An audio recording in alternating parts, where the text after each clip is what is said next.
이 시간에는 나를 병에서 고치신 이유라는 제목으로 하나님 말씀 증거하도록 하겠습니다.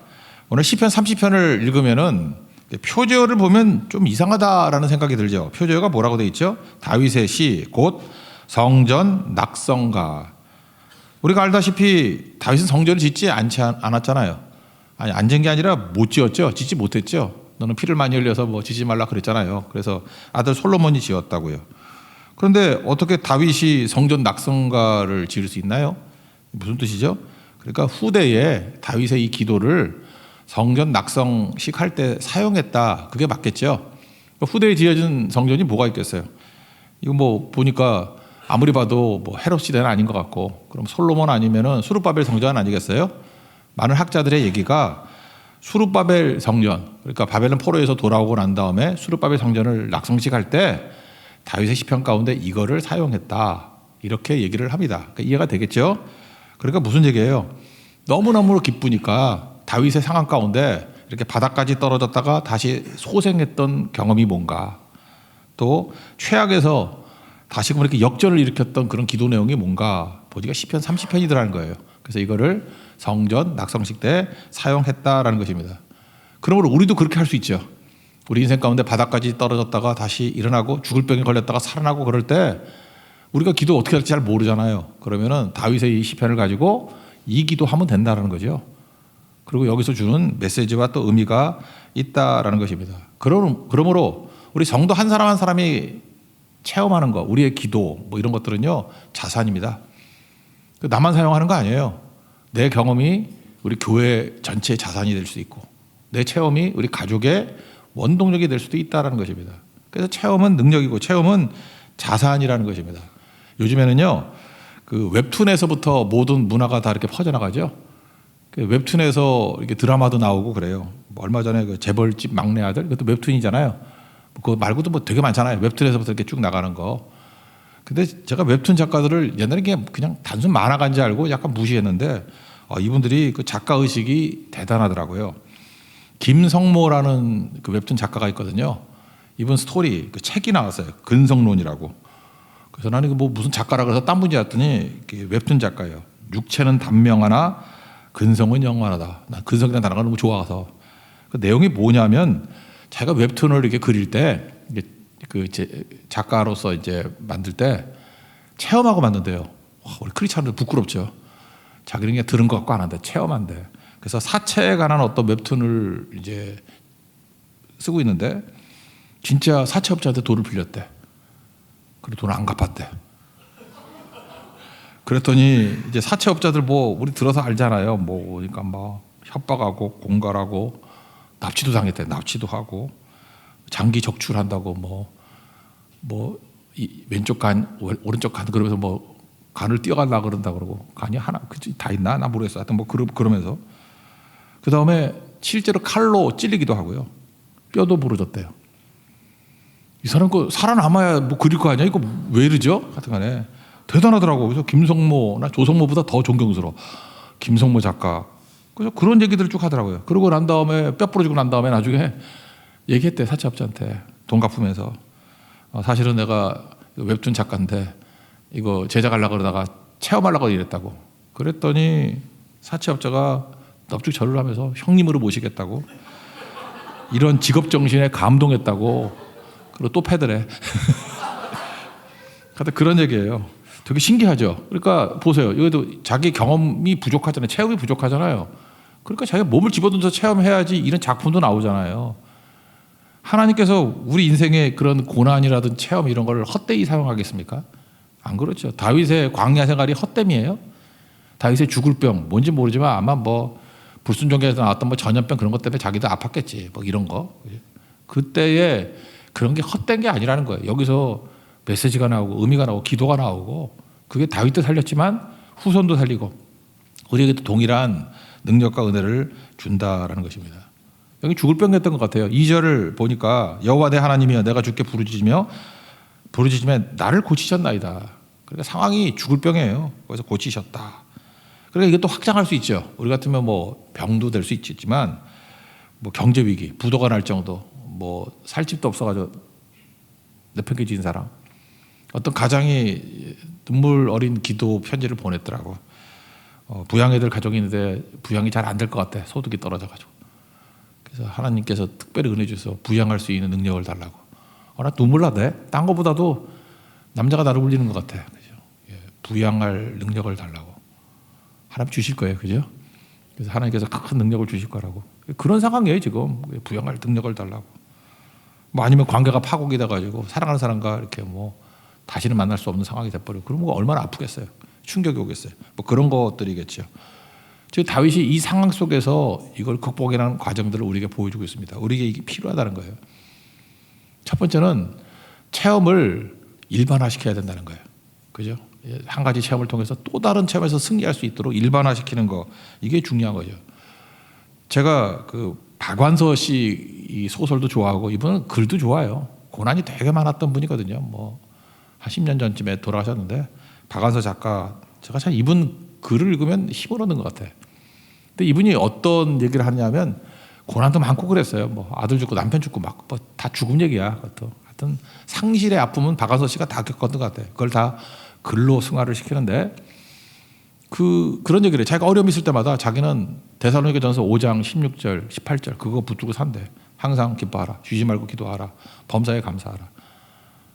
이번에 또 그걸 풀어가지고 뭐 항상을 뭐 언제든지 이렇게 얘기하더라고요. 똑같은 얘기죠. 쉬지 말고 끊임없이.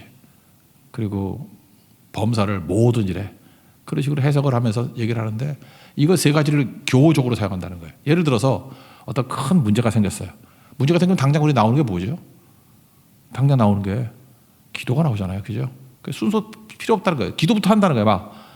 막 기도의 세례를 준다 그래. 이 편에 막 기도의 세례를 막 주고 그러면은 미리 결과가 나오는 것 같아서 미리 감사가 나온대요. 그래서 기도하고 감사하고 그러면 마음에 기쁨이 있대. 또 반대로 어떤 게 승리를 했어요. 승리를 하면은 기쁘죠. 그래서 즐거워하는 자가 있느냐? 찬송할지다. 야고보서 5장 13절 나오잖아요. 그래서 그대로 자기는 기뻐한대요. 그리고 찬송한대요. 말씀대로. 그러고 나면 이러면 안 되지 하고 감사가 또 나온대. 기뻐하고 감사하고. 그러다 보면 또 넘어질 수 있죠. 교만해가지고 다시 기도한대요. 이 승리를 헛되이 보내지 않게 주옵소서. 다시 기도한다. 그러니까 이분이 이런 얘기예요. 무슨 문제가 오든지 간에 이 세 가지를 가지고 그냥 계속해서 끊임없이 기도하는 걸 통해서 끊임없이 감사하는 걸 통해서 끊임없이 기뻐하는 걸 통해서 풀어나가고 여기까지 왔다. 감동이 되는 거죠. 감동이. 이분 그 책에 뭐 요즘에도 이렇게 시사점이 있는 것 같은데 그런 게 있어요. 도둑 맞은 가난이라고. 그러니까 뭐 부자들은 그냥 가난한 걸 그냥 체험해 보려고 그냥 가난한 척하고 없는 척하고 속이고 뭐 그런 거 있잖아요. 그죠? 뭐 돈 썩어지게 많은데 뭐 돈 없는 척하고 자기가 다른 건 다 참겠는데 못 참는 게 뭐냐. 책 제목이에요. 도둑 맞은 가난. 나는 가난을 도둑 맞았다.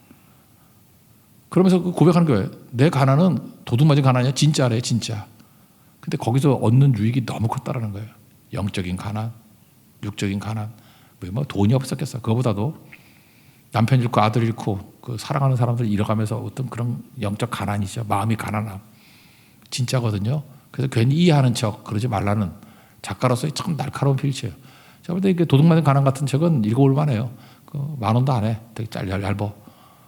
근데 정말 위로가 뭔지 누굴 돕는 게 뭔지를 볼 수 있는 되게 좋은 메시지가 있다고 생각을 합니다. 자기는 진짜라는 거예요. 진짜. 근데 거기서 하나님이 주신 유익이 너무너무 크다는 거예요. 체험이죠. 그걸 일반화시키는 분이에요. 근데 박완서 씨의 그 능력이 독자들로 하여금 우리도 이렇게 하면 되겠구나. 제가 볼 때 거의 다윗을 뭐 표방한 것 같아요. 거의. 다윗도 여러 가지 고난이 있었죠. 광야 생활이 있었잖아요. 그걸 자기 자신의 유익뿐만 아니라 그저 백성들에게 확장시키고 나중에는 시편이 돼서 우리에게도 동일한 일반화의 능력을 주잖아요.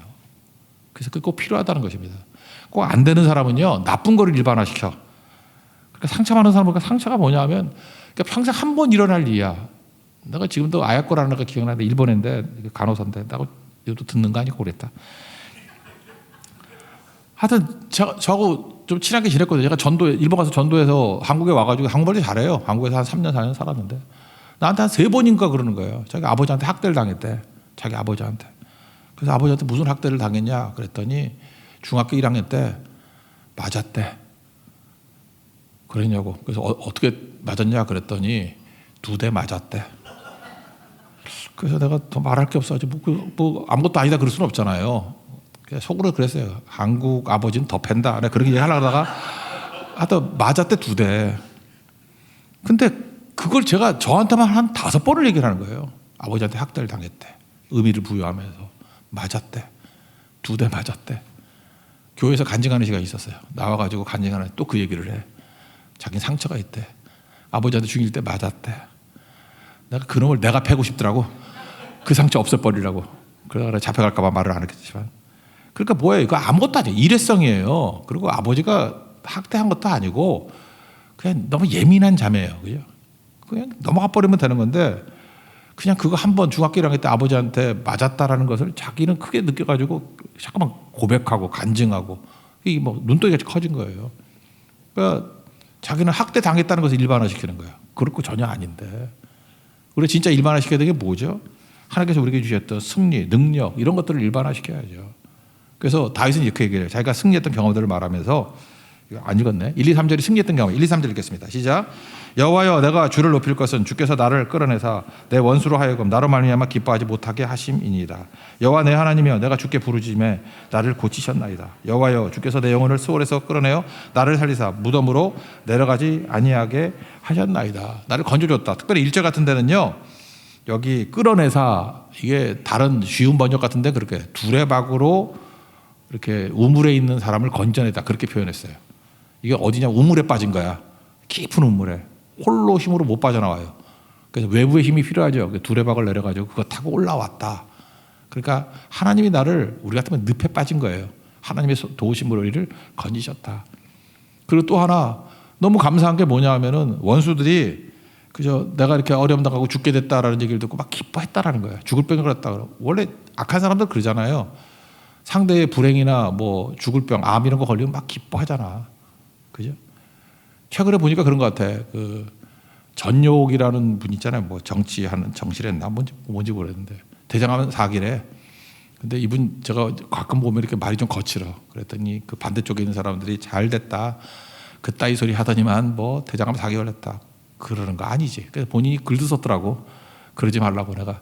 니네들 때문에 열받아가지고 안 죽는다. 그러면 안 되는데 하여튼간에 좀 그래. 그죠? 또 그런 비슷한 김한길 씨라고 아시죠? 뭐 탤런트하고 결혼했던 분. 그분도 대장암 4기야. 근데 그분도 대장암 4기라 그랬더니 뭐 저거 또 저주받았다. 뭐 그 꼴 하더니 저 꼴이다. 욕 엄청 먹었거든요. 근데 사람들이 그걸 몰랐어. 욕을 많이 하면 장수하는 거를. 이분이 극복했어요. 대장암 4기 극복해서 다 난 것 같아. 벌써 대장암 그 투병 끝난 지 한 7, 8년 지났을걸? 그죠?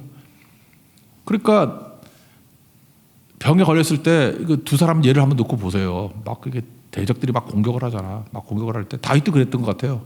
저 봐라. 다적이 대적이 얼마나 많아요. 저거 하나님 그러더지만 저 죽을 병에 걸렸다.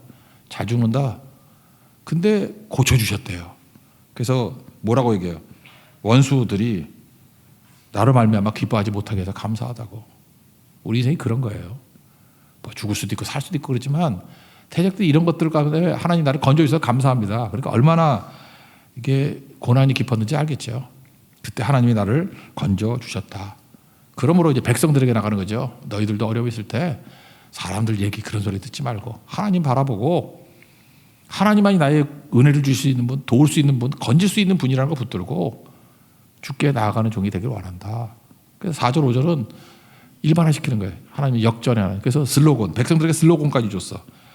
노염은 잠깐, 은총은 평생. 그러니까 네 자라면 노염 잠깐, 은총 평생. 그리고 저녁 울음, 아침 기쁨.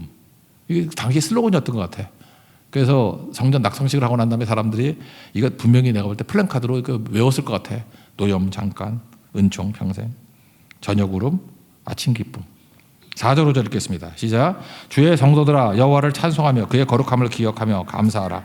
그의 노염은 잠깐이요 그의 은총은 평생이로다. 저녁에는 울음이 깃들지라도 아침에는 기쁨이 오리로다.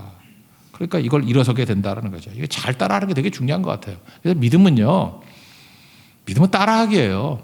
일반화시킨다는 게 뭐 딴 거예요? 다윗이 승리했듯이 우리가 이렇게 따라하면 승리한다 그거 아니에요? 모세가 이렇게 승리했듯이 우리도 따라하면 승리한다는 거 아니에요? 프랜차이즈 원리가 뭐예요? 어떤 잘 되는 원리가 있으면 그거 복사해서 그 따라하니까 다 잘 되더라. 가맹력이 다 잘 되더라. 그래서 요즘 사업 그 형태 가운데 프랜차이즈 되게 많잖아요. 아, 스타벅스가 그런 거 아니에요? 뭐 어디 가나 다 되고 뭐 롯데리아도 그런 거고 뭐 다 그런 거 아닌가? 켄터키 프라이드 치킨 뭐 이런 거 굽네 치킨 다 그런 거 아니에요? 뭐 되니까 여기저기 하면 다 된다는 거예요. 믿음도 그렇다고 다윗의 이 믿음의 경험을 우리도 프랜차이즈 하면은 우리도 승리할 수 있는 거죠. 뭐 잠깐 혼자 고민하지 말아요. 그러니까 말씀을 봐야 되죠. 이 상황에서 어떻게 이기고 어떻게 승리했는지 그게 되게 중요한 거 아니에요? 제가 최근에 어떤 의사들 들었던 그때 솔깃한 얘기가 있는데 의사들이 얘기하면 꼰대 같아가지고 잘 안 듣잖아. 저같이 이제 목사는 이제 속으로 그래. 아유, 야, 의사 말 다 들으면 의사 굶어 죽어. 다 안 들으니까 니네들이 먹고 살지. 뭐 이런 마음이 좀 있거든. 그래서 잘 안 듣는데, 그 의사는 되게 설득력이 있어. 그 의사 간두고 목사야겠어. 되게 설득력이 있어. 입으로 숨을 쉬면 못생겨집니다. 그래요. 솔깃하잖아. 의사가 못생겨진대. 입으로 숨을 쉬면 못생겨진대. 코로 쉬어야 된다 그 얘기인데 그러니까 묻게 되잖아요. 왜 입으로 숨을 쉬면 못생겨져요? 그랬더니 이제 이분 이제 비염 쪽 얘기를 하는 건데 비염에 걸리잖아요. 그러니까 알레르기성 비염 이런 거 그러면은 코가 막혀 있으니까 입으로 숨을 쉬잖아. 그럼 잠깐 못생겨진대. 그래서 이 하관이 망가진대. 이 턱이 튀어나오고 여기만 살이 붓고 그런 것 같아. 그래서 빨리 비염 고쳐야 돼. 이제 마스크도 못 쓰잖아. 그러니까 입으로 숨 쉬는 사람들이 못생겨진대. 근데 코로 쉬기 시작하니까 그 사람 고쳐가지고 코로 쉬는 사람의 사진을 보여주더라고. 이런 떡판이 코로 숨 쉬니까 보라고. 남성다워가지고 여기가 쏙 들어가더라고. 턱이 쑥 들어가고. 내가 봐도 그래. 내가 볼 때 그건 이제 병자 같을 때 찍은 거고 하나는 좀 화장하고 찍었으니까 다른 건 어쨌든 약간 조작은 있는데 내가 봐도 분명히 코로 숨 쉬고 난 다음에 잘생겨진 거 맞더라고. 그래서 부연 설명을 하는 거예요. 입으로 숨 쉬면은 뭐 이렇게 세균 같은 게 그냥 들어가는데 코로 가면은 코 점막이나 뭐 코털에서 이렇게 막아준대 1차적으로. 그래서 코로 숨을 쉬어야 된다. 그리고 또 하나 중요한 것 같은 저한테 그러니까 혈압이 있잖아요. 혈압이 좀 높고 그러면은 코로 숨을 쉬면 심호흡이 되기 때문에 깊이 숨을 쉰대. 입은 할딱할딱한데 이런데 근데 코로 하면 깊은 쉼. 그래서 혈압이 10에서 20 정도 떨어진대. 진짜 그런 것 같아. 내가 코로. 그러면서 얘기를 하기를 코골이들이 그래서 문제라는 거예요. 입 다물고 코 골 수 있냐고. 죽어단대. 입을 벌려야 코 소리가 나요. 그러니까 코 고는 사람들은 다 입으로 숨 쉬는 사람이야. 볼 것도 없어요. 누가 코를 곤다 그러면 그 사람 입으로 숨 쉬는 사람이에요. 그러니까 하가지 망쳐지고 못생겨지고 병균 옮아지고 문제가 되고. 제가 이 얘기를 들으면서 이분이 어떻게 알았냐 그랬더니 자기가 많은 환자가 일반화된 거래. 그래서 혈압도 좋아지고 산소호흡도 좋아지고 머리도 맑아지고 잘 돌고 뭐 이렇게 쭉 얘기를 하더라고요. 근데 이분이 크리스찬이니까 그 다음 얘기를 하더라고요. 그래서 하나님께서 우리에게 입 다물고 살라 그런다는 거예요. 입 다물고 살라. 그리고 항상 이게 세 가지 또 얘기하더라고요. 항상 기뻐하라. 쉬지 말고 기도하라. 범사에 감사하라. 입 다물고. 그러면 섬길 수 있다 그러는데 너무 설득력이 된 거예요. 설득력이. 그래서 제가 설교에 인용한다 그랬더니 하래. 그렇게 된 거예요. 그죠? 이게 되게 중요한 거죠. 그래 이게 뭐야? 일반화죠. 일반화. 아무것도 아닌 한 가지 가지고 좋은 것들을 모아서 일반화. 이걸 집단지성이라고 그러잖아요. 이건 뭐죠? 집단 신앙화가 되는 거지. 다윗의 이 고백이 사실은 몇 세대 전일 거 아니에요. 근데 수르바벨 성전을 낙성식하고 난 다음에 이걸 들여와서 다윗의 하나의 승리를 민족의 승리로 그죠? 다윗의 체험을 이제 포로기 이후에 다윗과 같이 죽을 벽에서 사라지고 포로에서 돌아왔던 사람들에게 주시는 말씀으로 우리도 이렇게 일어서야 된다. 여러분 이 말씀을 들고 일반화시켜서 우리도 성경에 나오는 모든 사람의 승리가 나의 승리가 되고 우리 가정의 승리가 되고 우리 교회의 승리가 되는 축복이 임하기를 바랍니다. 일반화시키는 능력을 가져야 된다는 거예요. 이게 첫 번째고 또 하나는 이제 승리했죠. 형통의 함정에 빠져서는 안 된다는 것입니다. 형통의 함정에 빠져서는 안 된다는 거예요. 이거 시편 6절에 보면요. 거기 악인이 나오는데 악인의 말투가 뭐냐? 나는 흔들리지 아니하며 대대로 환난을 당하지 아니하리라. 시편 6절이야. 그런데 여기 6절에 보니까 악인이 하는 고백을 비슷하게 왜 형통해지니까 다 승리하고 났고 나고 나니까 6절 7절 읽겠습니다. 시작. 내가 형통할 때 말하기를 영원히 흔들리지 아니하리라 하였도다. 여호와여 주의 은혜로 나를 산같이 굳게 세우셨더니 주의 얼굴을 가리시며 내가 근심하였나이다. 병이 낫는가 봐요. 낫고 난 다음에 또 교만했었는가 봐 다윗이. 그래서 악인이 하는 것 같이 시편 6절 같이 나는 영원히 흔들리지 않다. 이거 악인이 표현하는 건데 누가 날 건드려? 난 안 흔들려. 교만한 거죠. 그래서 하나님께서 은혜를 산같이 주셨다가 주의 얼굴을 가리신다는 게 뭐예요? 하나님이 잠기 외면해 버리니까 이런 새끼 다 있어. 그랬더니 내게 근심이 왔다 그런 얘기죠. 다 무너지게 되었다. 섰다고 생각하는 사람은 넘어질까 조심하라 그 얘기죠. 그러니까 형통에 함정이 있다는 것입니다. 어제 나눴던 말씀이 12편 127편에 가정해 주시는 말씀이라고 그랬죠. 가정을 누가 세워요? 하나님이 세우시고. 가정을 누가 지켜요? 하나님이 지키시고. 가정의 모든 것을 누가 이루셔요? 하나님이 이루신다. 세 가지 기도하자 그랬잖아요. 그죠? 세우신다, 세움, 지킴, 이룸. 두 가지만 놓고 봅시다. 세움과 지킴. 하나님이 세우셨어요. 그래서 하나님께서 우리에게 형통과 축복을 부어주셨어요. 그러면 그 다음에 더 잘 섬겨야 될 거 아니에요. 근데 우리 어디 가요? 지키는 거 내가 지키려고 그래. 그래서 이루고 난 다음에 불안한 거야. 이거 어떻게 이루어졌지? 이거 지켜야지. 하면서 세상 바알로 나간다는 거예요. 어리석은 거죠. 예배 떠나고 세상의 방법으로. 그러니까 무너지는 거죠. 그러니까 해야 될 일이 뭡니까? 다시 아까도 얘기했지. 항상 기뻐하라. 쉬지 말고 기도하라. 범사에 감사. 이거 돌아와야죠. 승리했으면 우리 뭐 하자고요? 기뻐하고 그 다음에 뭐예요? 감사하고 넘어지지 않도록 뭐 하자고요? 기도하는 거. 예레미야 22장 21절 보니까 그 예레미야 시대 때 이스라엘 백성들이 한심했는가 봐. 그러니까 예레미야가 이렇게 얘기를 해요. 내가 평안할 때 이렇게 말하더라. 평안할 때 나는 이제 하나님 말씀 듣지 않고 하나님 말씀 청종하지 않겠다.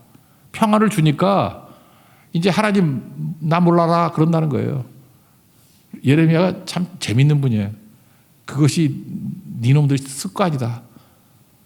너무 재밌어. 22장 21절에 나는 하나님 말씀 안 듣고 형통하니까 말씀 안 듣고 내 멋대로 살 거야. 청종 안 할 거야. 그런 것들이 너희들의 습관이라고. 한두 번 한 게 아니죠. 아니 순종하는 습관, 이기는 습관을 가져야죠. 이게 삐딱하게 당하는 이런 습관을 갖냐고. 그러니까 무너지게 되죠. 그러니까 여러분들 중요한 게 뭐냐면요. 한 번 잘해야 돼요. 한 번 잘하지 않으면 또 무너져.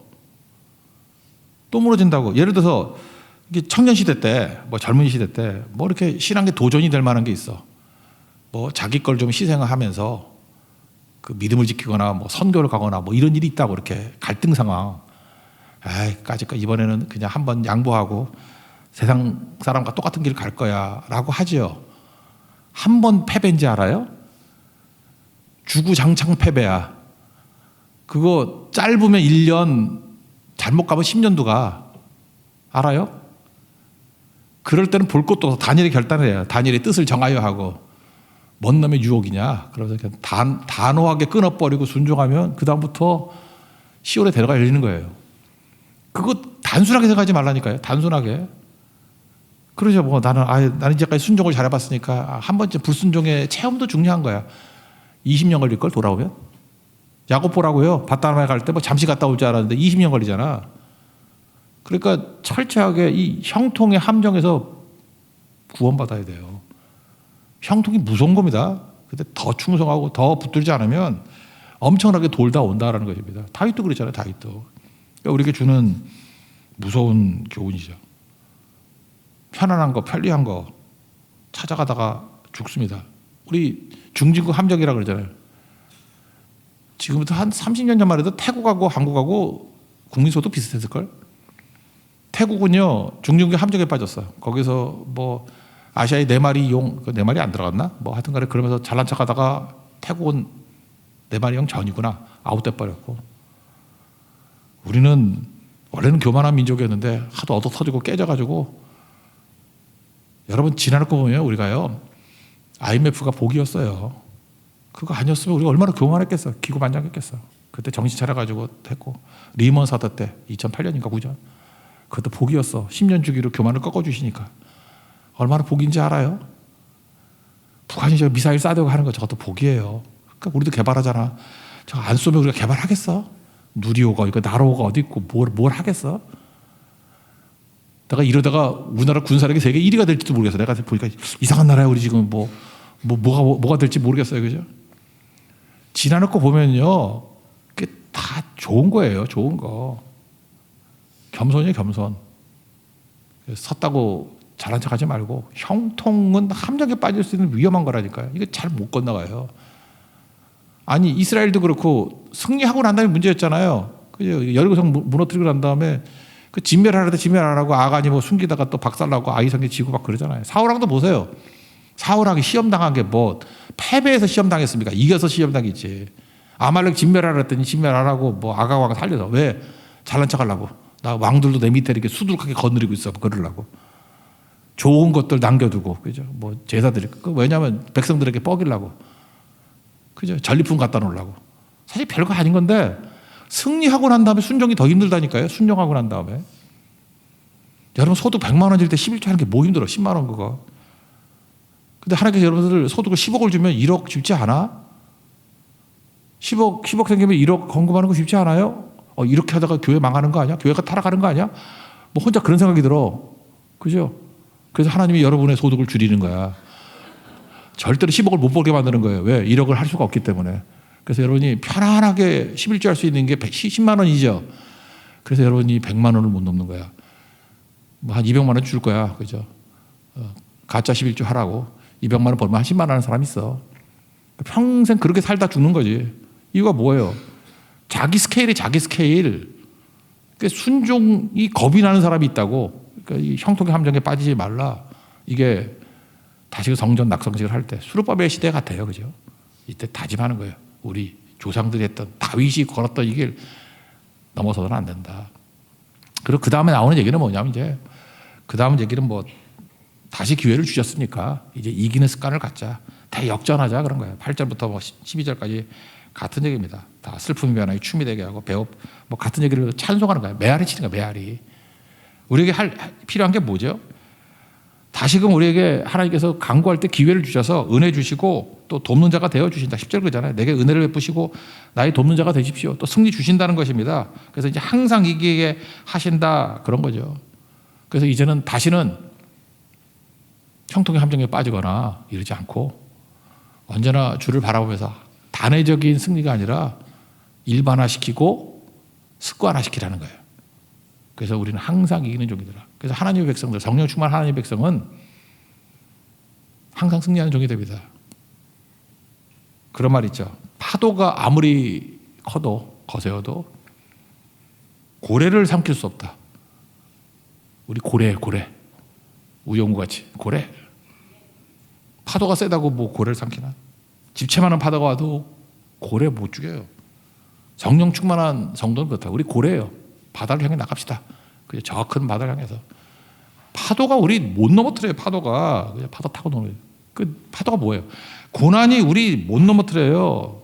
시험이 우리 못 넘어뜨려요. 우리 특세한다 그러니까 뭐 어떤 젊은이가 그러대요.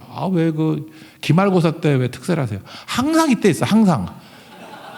그래서 그렇게 주기도 외우잖아요. 시험에 들게 하지 마옵시고. 항상 이때 시험이었어. 뭐 너만 그랬냐? 네 조상도 그렇고 네 선배도 그렇고 다 그랬는데. 그러니까 이때 이겨나가면 되는 거고 또 뭐 시험에 진짜 드는 거죠. 시험에. 그러면 이제 평범한 애들 되는 거고 뭐 다른 거죠. 그게. 이게 여기서 이제 고래가 되느냐 잔챙이 되느냐 그 차이가 나타나게 된다는 것입니다. 하나님께서 우리에게 주셨던 모든 능력을 가지고 이제는 일반화시키고 습관화시키고 이제는 다른 사람들 후손들에게도 어떤 승리의 공식이 되는 인생을 살아가는 하나님의 거룩한 종 되기를 축원합니다. 자리에 일어나겠습니다. 모든 것 아시는 주님 찬양하겠습니다.